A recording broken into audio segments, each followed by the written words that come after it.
Hey guys, it's Ricky here, bringing you a video on my streaming and clipping settings through OBS. This is for people who stream and also want to get a clip of their stream but in a higher resolution and better quality.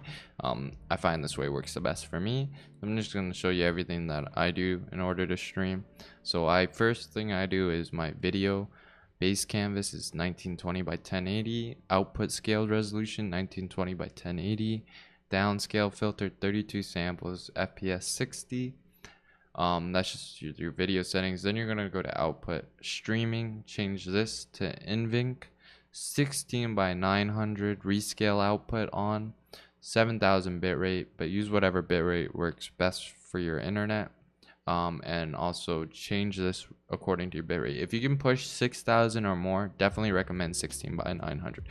If you pull under 5000, definitely recommend 720 by 60 FPS. And then if you can't stream with more than 3000, 2500, then I definitely would recommend going down to 30 FPS on video settings. But other than that, you're gonna go to keyframe interval, hit 2, after preset high quality, profile high, and then everything else is left default. You see all the settings that I see here by going to the output mode and hitting advanced, if you guys don't see all these options right away.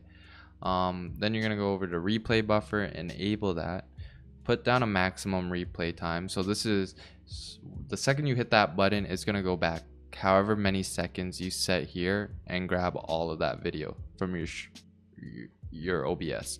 So for me, I set it at 60 seconds. So whenever I hit the button, 60 seconds gets clipped and then saved right away. There's really no delay on that, and I find that it works perfect. If you go to now your recording settings, which is still in output, sorry, this is what it's going to record for the clip. So I use 50,000 bitrate, 0 on keyframe interval, default preset, profile on high, and then everything else down there is default. I don't use a rescale output, so that way my clip's 1080p. And then you're just gonna go, last setting is hotkeys, and go save replay and choose whatever hotkey works best for you. So whenever you press that button, it'll start the saving. An extra thing that I do that makes it really useful is automatically start replay buffer when streaming. That's in general at the very top here under the output. I find that that way I don't have to remember to keep or turn it on or off. It just automatically turns on when I start streaming. So basically when you do all those things, you hit start streaming, and let's say you want to grab a clip now. All you're gonna do is press that button instead of like asking your viewers to clip or whatever, and it should save a clip in a high res native 1080 quality.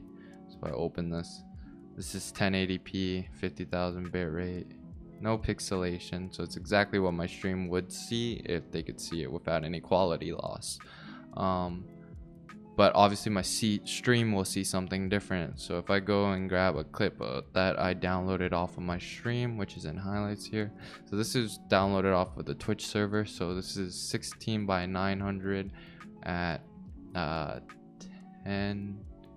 6,000 bit rate. So there's a big quality difference. There's a lot of pixelation when I move, and there's also pixelation on my webcam.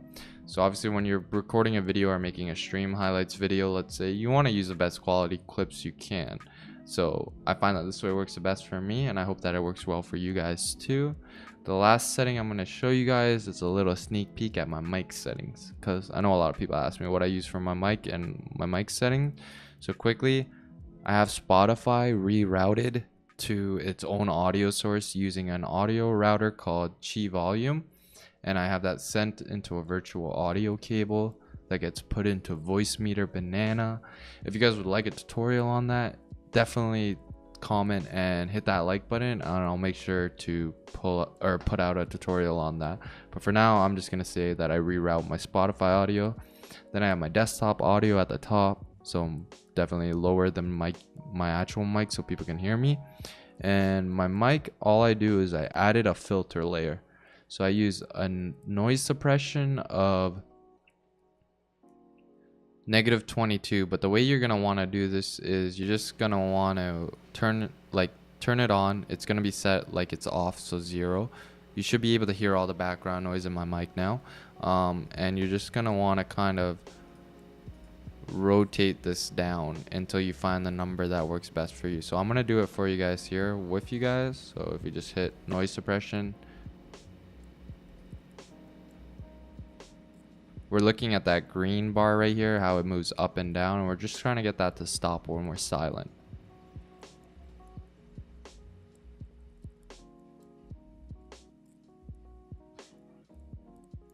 So 18, it stops like showing up. So what I do is I just go down an extra 4, so -22. And the last thing I do is I turn on a noise gate.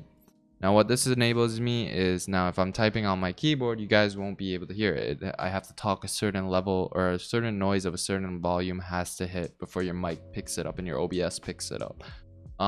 For a more sensitive mic, which means one that picks up a lot of stuff, I would use -32, -26, 25, 200, 150 as the settings.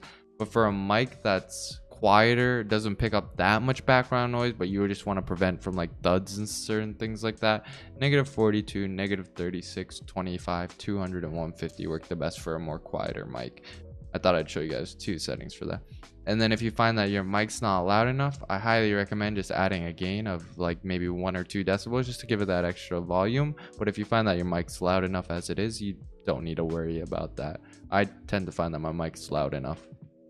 And those are it. Those are all my settings. I hope you guys enjoyed and liked it. If you guys want that audio routing tutorial, hit that like button. Go down in the comments. Rage at me. Tell me why didn't you add it in this video. And, well, I'll make it happen next video. Take her easy. Peace.